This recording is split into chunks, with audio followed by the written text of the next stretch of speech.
Welcome to the Profitable NDIS Provider Podcast, where we're joined by your hosts, Tanya Gomez and Paul Bryan.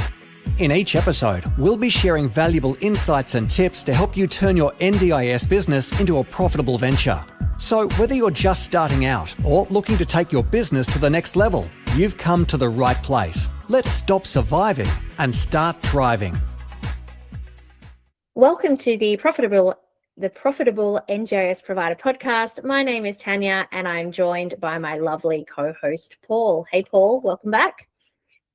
Amazing. So good to be here. So good to be lovely as well, I think. So I appreciate that. Of course. Last episode, we were a little bit doom and gloom about all of the changes and this idea of NDIS 2.0. And we both wanted to talk about where people can go from here. I'm getting a lot of my clients, early childhood providers, plan managers, support coordination, who are really at a loss to where do they go from here, but also just generally providers in the market really don't know what to do with all these changes. They may have, had their come to Jesus moment that things are different and things are changing and realize they need to make some tough decisions. So I thought it would be good for us to talk about some other things that they can consider for business opportunities, whether it's adding a new revenue stream or whether it is completely shifting their business models. Yeah, 100%. And I'm in the same boat. We've got a lot of our guys in Profitable Provider who are just amazingly creative and skilled people who are looking at this and going, you know what? I reckon that there are other opportunities we can look at. Let's explore those. And I think that's 100% the attitude to have, is like, what are the opportunities that are out there? Like in business, we talk about, your good old fashioned SWOT analysis, like where are our strengths and weaknesses, opportunities and threats. And that often gets looked over, but you've got an amazing ability to identify your strengths, the spaces where you can really lean into and the opportunities that are there for you. And even turning some of those weaknesses and threats into opportunities with everything that's coming at the moment. Like every change creates new opportunity. And we looked at that in the last episode. So let's dive in and have a bit of a look at it. Yeah, so I guess the first things that are, low hanging fruit, or I guess not even low hanging fruit, but things that are on providers' minds as other diversification opportunities. The first one would be, DVA. So this is Department of Veterans. The Department of Veterans scheme, there's a few different pathways inside that. You can be a healthcare provider, such as a GP, allied health practitioner, and other clinicians. This application process is actually open anytime. It can be done online through their website, and it's free to apply. And then you can access funding for veterans to provide healthcare supports. They also have a community nursing stream. That tender did close on the 30th of June, but it is open every couple of years for nursing providers. And then they also have a domestic assistance stream, which is actually open at all times as well, also done through a tender. It's a standing offer notice, and that can be accessed through the Oz Tenders website as well. And that would allow you to use your support workers to do things like domestic assistance, and use the same staff that you have now in other areas potentially. So that's DVA. The next one is home care. So the Support at Home scheme rolled out in November last year. Support at Home has got quite a cost of upfront to have a look at. It's somewhere between $20,000 and $30,000 as an application fee, plus help with policies and support to get through the very big process.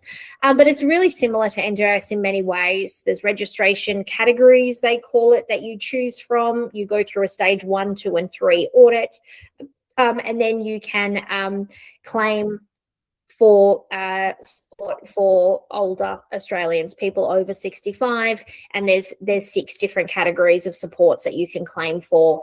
So there is things like allied health in there. There is things like gardening, cleaning, the domestic assistance, they call it. There is also something that's quite similar to a support coordinator called a care planner, which is category 4, and pretty similar in very many ways to a support coordinator. It also includes financial side, so it is kind of similar also to plan management in some ways. So there's some kind of parallels there between support at home. It does have quite a bit of a cost there to think about. What do you think about those two opportunities, Paul? I think they're amazing opportunities if you are resourced to actually manage them correctly, because I think anyone can look at it and go, yeah, I'm going to dive into it.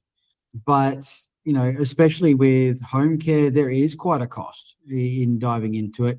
And I know with DVA, there is, like, you can access any time, but there are, you know, smaller numbers going into that on a regular basis. And so making sure you are well resourced to dive into those is really important, and really understanding the space. That's why, to be honest, I just keep referring people to you, Tanya, because you understand the process of getting into those. I had a bundle of our clients jump on a recent home care webinar that you did, and you were able to just really outline the process, which made it a lot simpler for them to understand, was it an option for them, was it not an option for them? Yeah, absolutely. There's two other types of schemes that providers could look at as well. The next one is, I'm calling them state-based child respite schemes.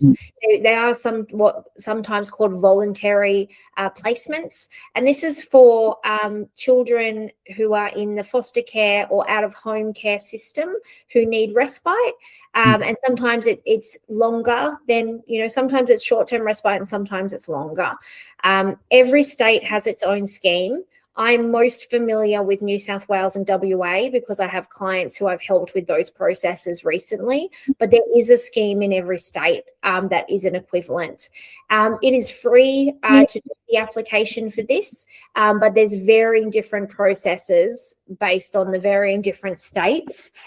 In New South Wales, the process is quite simple. You go to the Office of the Children's Guardian's website and you are applying for what's called Specialised Substitute Residential Care, SSRC. It used to be called VOC, Voluntary Out of Home Care, so it's still called that sometimes.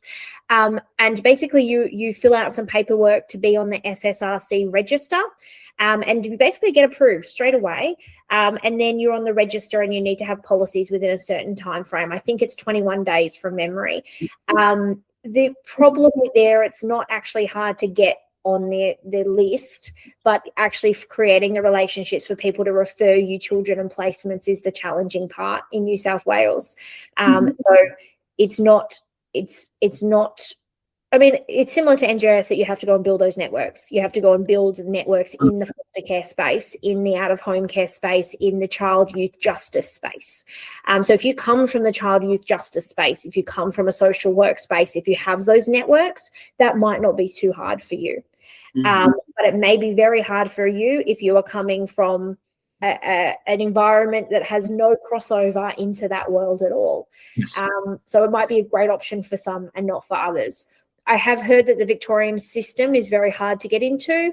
I believe that the Western Australian system, which is called voluntary placement agreements, is quite simple, and there's quite good funding, I believe, in that space. So it funds more than the NGIS does for respite in WA. But yeah, I'll just name the schemes in each state for people to research. In Victoria, it is called the Social Services Provider Registration, and it is regulated by the Social Services Regulator. In Queensland, it's called Voluntary Care Agreements, and it's regulated by the Department of Child Safety, Seniors and Disability Services. In South Australia, it is called a Voluntary Placement or a Custody Agreement, and it is regulated by the Department of Child Protection. In WA, it is Voluntary Placements Agreements by Department of Communities.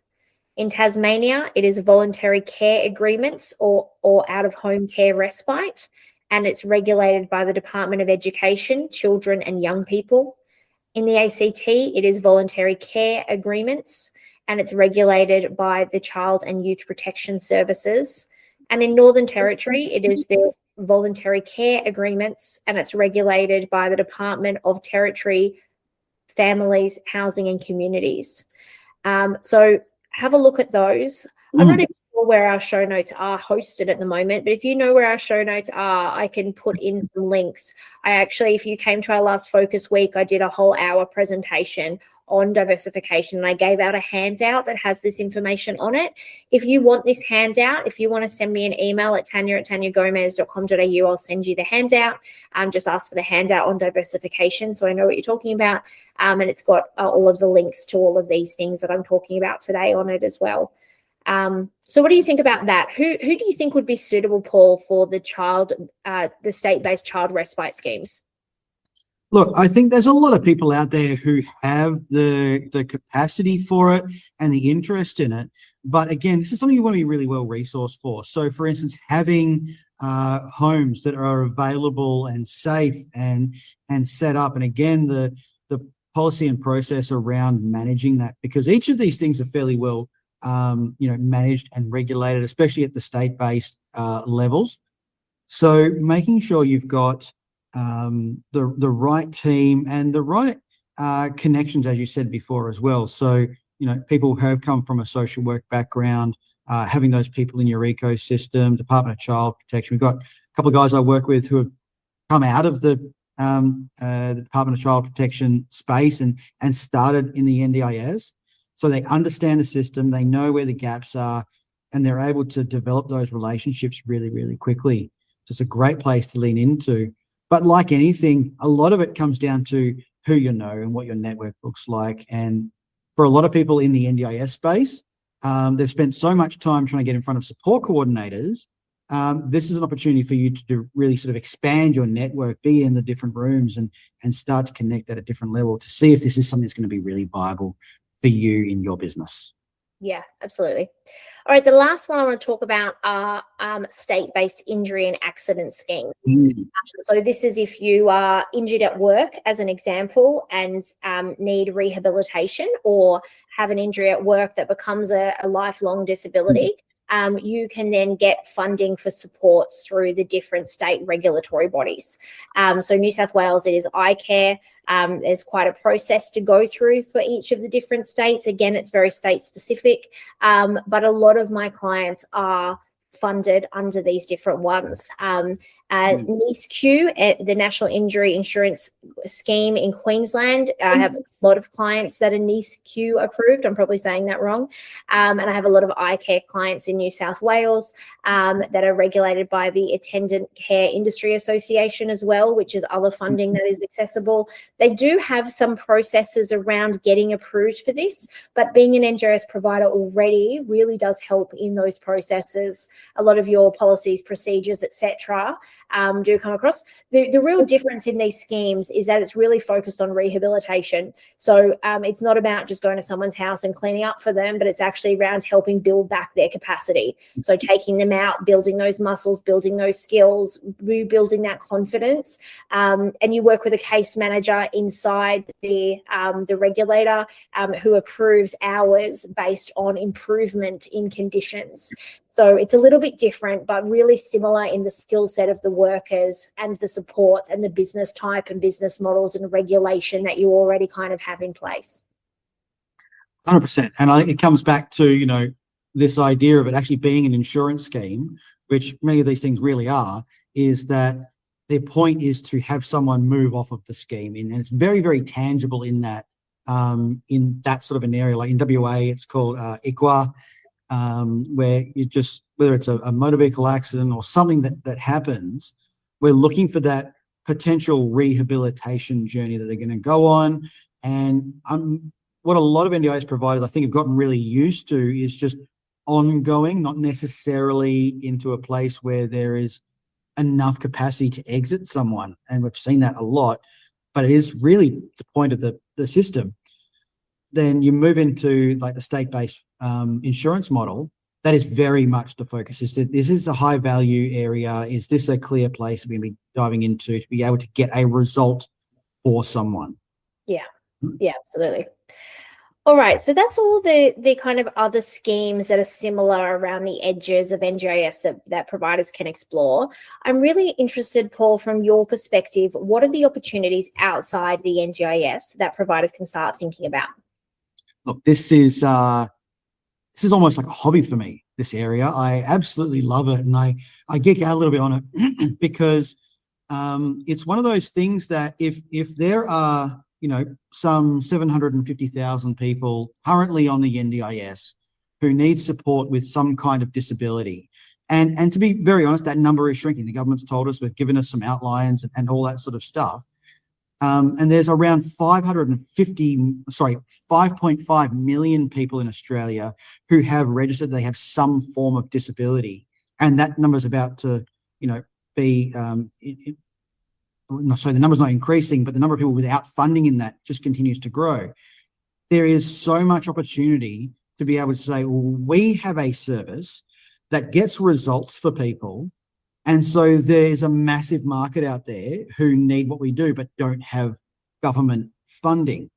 And we looked at this a little bit in our last episode, where we looked at the idea of there are people who will pay for the thing that they really want, the thing that they determine is important enough to potentially pay out of pocket. I gave the example, for instance, of my dad. He has aged care funding. He has DVA funding. However, my family, we have decided that we pay for extra things because we want those things for him. We pay for additional support. We pay for additional cleaning. We've paid for installation of chairlifts in his house out of our own pocket because he lives 2 hours from my house and I can't be there every day. So I want to make sure his home is set up right. I want to make sure that someone is visiting him on a daily basis because he's a falls risk and he's living in home. And so there are businesses out there who are looking at this and going, well, there is a market of people who really need extra help. We've spent the last couple of weeks inside Profitable Provider helping a lot of our guys really build out what we call our solution model. And this is just an idea of how do we actually bring value to the market? If we were to package up what we do into a product, could someone tangibly reach out and grab it and go, that's what I need? So if you're a provider at the moment and you are helping people, let's say you're getting people out into the community to build relationships. Well, there's a massive proportion of the population of Australia who are dealing with loneliness right now.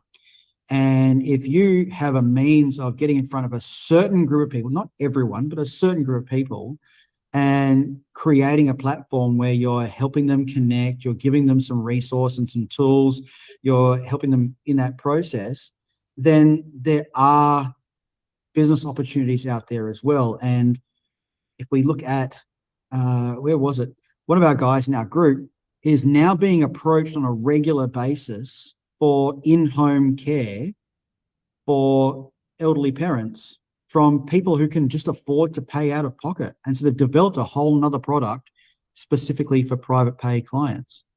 You mentioned before, Tanya, around kind of coaching and mentoring for parents, right, of children with a new diagnosis. So there's lots of spaces here. Tanya, you've worked with a lot of people all through government-funded spaces altogether. What sort of things are you seeing in regards to those opportunities outside of NDIS?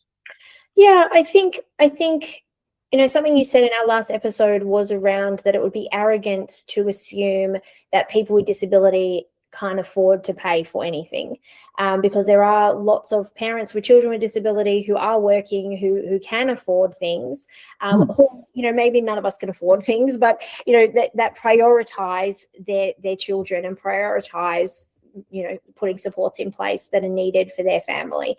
And so I think there is business models that will come to fruition around that. The one that you spoke about is a client or a contact of mine who runs a coaching program for families when they get their first diagnosis to help them walk through that part. I have other clients who have moved outside the NDIS into completely different sectors that have used their skills and abilities. So for me, I think it's really around going back to what are you really good at? What can you make money from? And what will someone pay for? And if you can get those three things, you've got a business. And I think that is different for each and every person I talk to. Some of my clients have moved from being allied health practitioners to building a software system for allied health practitioners, or they have gone and realized that what they're really the best in the world at is really high level writing. So they've become technical writers and worked in places like universities and education providers as technical writers. So it's amazing the type of work that's out there if you think a little bit outside the box and start thinking about the skill set you have, that you've earned, that you've learned and refined in this business that actually makes you the best in the world. If you really love the marketing and communications and business development side of your role, there are a million different business development roles in every industry. Yes. If you are really great at systems like me, maybe it's a matter that you can go and help people in different spaces with systems, doctors, nurses, Botox nurses. All of these places are small and medium businesses and government regulation that need help in these different places. So I think there's lots and lots of opportunities out there if you're really clear on what are you the best in the world at, what do you love to do, and then we're going to figure out if someone will pay for it. And I know at your summit, I spoke about this a little bit, and we had Paula in the group whose husband is a psychologist or a counselor, maybe he's both, John, and he's now set up a support service, an EPA service to support workers during incidents that might occur as an EPA service. So that's a really good example of someone who knows what they're best at the world at, what someone will pay for, and then what is their passion and what can they do to help people. So that I think they're calling it support for supporters, something like that. And so that's a really good example of someone who's looked at their skill set and determined where else can they apply it. 100%. Hey, Paula, share this episode with the link in it. Probably, no doubt, it's really a good idea. I'd love to just give you some really quick stats. And for our listeners here, doing research is a really important part of being a business owner about what things are happening right now, because there is where people have a need, there's an opportunity. And so if we think about the baby boomers, right? 1 in 5 older Australians in retirement are classified as lonely, and loneliness is being labelled the next public health epidemic, right? And it's this idea of there are people who, to be honest, own their properties, actually have finances, who don't want to just retire into a grave. My dad said, I'm not going into a home, I'll go into a box before I go into a home. So he wants to stay in home, he wants to be connected with people. Gen Xers, there's a massive issue around, depression in that generation, because then they've worked so hard and now they're not connected, or they're not learning in new things in the new space. So each one of these spaces have an opportunity for you to go, I have a skill set, I love doing this, someone has a need and is willing to pay for it, I can create something here. And I think that, you mentioned before about this idea of, who would have thought that, I'd be, consulting and coaching people through an audit process and creating magazines and events and all this sort of stuff. I sit in the same boat. I love this idea of coaching and working with people through their business, developing diversified models and creating new plans and being accountable to that thing that you've dreamed that you actually do, and creating this business and having it thrive. There are so many potential models of business that if we limit ourselves to just thinking, oh, it's NDIS or nothing, then there's a lot of people who are missing out on your area of genius, the skill set that you have.